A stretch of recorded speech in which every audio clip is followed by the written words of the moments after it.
पूजहि विप्र सकल गुणहीना शूद्र नो पूजहि वेद प्रवीणा। ढोल गवार शूद्र पशुनारी सकल तारना के अधिकारी। नमस्कार दोस्तों, मेरा नाम है अंकित सिंह। मैं आपका अपने चैनल पर स्वागत करता हूं। इस वीडियो के शुरुआत में मैंने जो दो पंक्तियां पढ़ी, वो दोनों पंक्तियां या चौपाई श्री रामचरितमानस, जो कि श्री गोस्वामी तुलसीदास जी के द्वारा लिखा गया है, उनकी पंक्ति है। पहली पंक्ति किष्किंधा कांड की है, जो कि पूजा ही विप्र सकल गुणहीना वाली है, और ढोल गवार शूद्र पशुनारी सुंदर कांड की पंक्ति है। आइए आज इस दोनों पंक्तियों पर चर्चा करें। चर्चा का कारण इसलिए है क्योंकि हमारे बीच में अमूमन बहुत ज़्यादा विवाद इसके लिए होता है, और आइए हम इस पर चर्चा करते हैं। हमें इसका सही अर्थ समझना चाहिए, हमें इसे जानना चाहिए। इन सारी पंक्तियों का अर्थ बताने से पहले मैं आपको छोटा सा एक क्लिप दिखाना चाहूंगा। ये देखिए क्लिप, जिसमें कुमार विश्वास जी रामचरितमानस के बारे में क्या कहते हैं।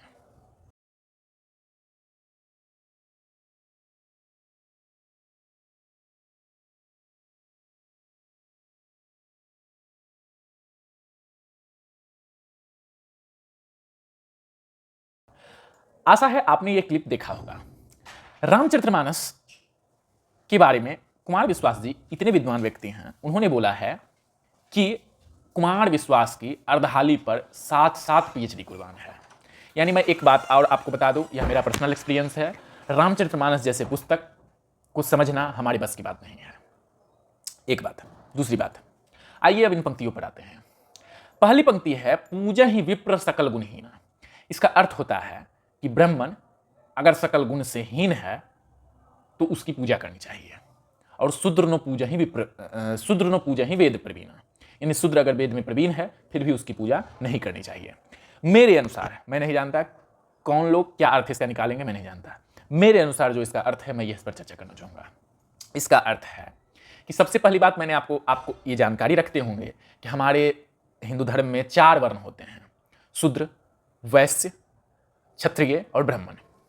4 वर्णों का डिवीजन पौराणिक काल से कर्मों के आधार पर किया गया है। तो पहली पंक्ति हमारे बीच में आती है कि पूजा ही विप्र सकल गुणहीना, यानी कि ब्राह्मण को जो डिस्ट्रीब्यूट किया गया है, यानी अलग किया गया है, वह ज्ञान पाने और ज्ञान बांटने के लिए अलग किया गया है। और तो इस आधार पर आप समझ लीजिए कि जो गुरु हमारे बीच में होते हैं, जो ज्ञान पाने ज्ञान बांटने का कार्य करते हैं हमारे समाज में, उनको ब्राह्मण के शैली में रखा गया है। तो अमूमन हम बचपन से भी यह सुनते आए होंगे कि कोई भी ब्राह्मण हो, अगर वह हमारे बीच ब्राह्मण के पद पर है, यानी गुरु के पद पर है, शिक्षक के पद पर है, तो वह कितना भी गुणहीन हो, लेकिन उसकी इज्जत करनी चाहिए, उसको प्रेम करना चाहिए। यानी कि उसके गुण को नहीं देखना चाहिए, उसके पद को देख करके उसकी गरिमा रखनी चाहिए, यानी पद की गरिमा रखनी चाहिए। मूलतः इस पंक्ति के यही अर्थ है कि पद की गरिमा रखनी चाहिए। अगला है कि शूद्र नो पूजा ही वेद प्रवीणा, यानी कि कोई व्यक्ति अगर शूद्र यानी मर्केंटाइल क्लास, यानी कि जो समाज में सेवा करने का कार्य कर रहा है, अगर वो सेवा करने का कार्य कर रहा है लेकिन उसके पास कितना भी ज्ञान हो, तो उसकी उस अनुसार उतनी पूजा नहीं हो सकती जितनी शिक्षक की हो सकती है, क्योंकि शिक्षक ज्ञान का देयक है, ज्ञान के देयक पद पर बैठा हुआ है। और जो मर्केंटाइल क्लास यानी सेवा में जो क्षेत्र के व्यक्ति हैं, उनके पास कितना भी ज्ञान हो, अगर वह सेवा के क्षेत्र में है तो उनको जो है उतनी इज्जत नहीं मिल सकती है। ये नहीं है कि देना नहीं चाहिए, उनको उतनी इज्जत नहीं मिल सकती है। मूलतः इसका अर्थ यही है। आशा करता हूं ये आप समझ गए होंगे, नहीं समझे होंगे तो कमेंट बॉक्स में बताइएगा।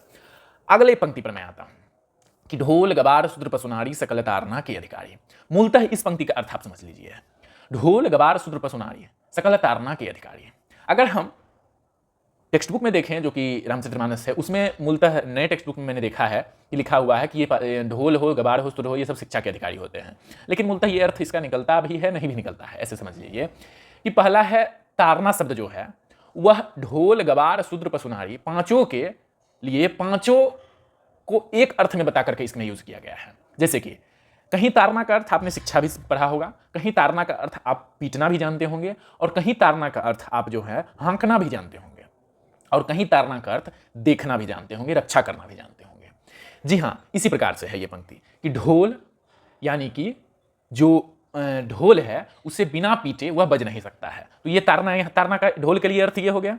अगला है गवार। गवार यानी कि मूर्ख व्यक्ति। तो मूर्ख व्यक्ति के लिए क्या है, शिक्षा का अधिकारी है, वो शिक्षा चाहिए उसको, यहां पर ताड़ना का अर्थ उसके लिए शिक्षा हो जाएगा। अगला है शूद्र।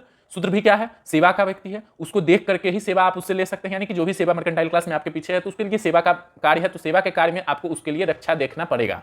ये है मतलब रक्षा के अधिकारी हैं वो इस तरह से। स्त्री रक्षा और देखने के अधिकारी हैं, और पशु, नारी मतलब स्त्री हो गया तो वहां पर ताड़ना का अर्थ उसके लिए रक्षा आ जाता है, और पशु भी रक्षा तथा जो है क्या कहता है आपको देख रेख के अधिकारी हैं। ये चीज यहां पर बताया गया है कि ताड़ना का पांचों शब्द के लिए ढोल गवार शूद्र पशुनार के लिए अलग अलग अर्थ होता है हिंदी में, और अवधि में एक अर्थ में कावित भाव में तुलसीदास जी इसको लिखे हैं। आशा करता हूं ये दोनों पंक्तियों, दोनों चौपाइयों का अर्थ आप समझ गए होंगे। अगर आप नहीं समझे हैं तो आप कमेंट बॉक्स में हमें बता सकते हैं। बहुत बहुत धन्यवाद। यह विवाद करने का विषय नहीं है, इस पर विवाद ना करें और इसके बारे में समझें, और भक्ति भाव से इसके बारे में किसी से पूछें तो आपको अच्छे से पता चलेगा। अगर आप राजनीतिक और शंका के भाव से किसी से पूछेंगे तो आपको ना के बराबर सही उत्तर मिलेंगे। बहुत बहुत धन्यवाद।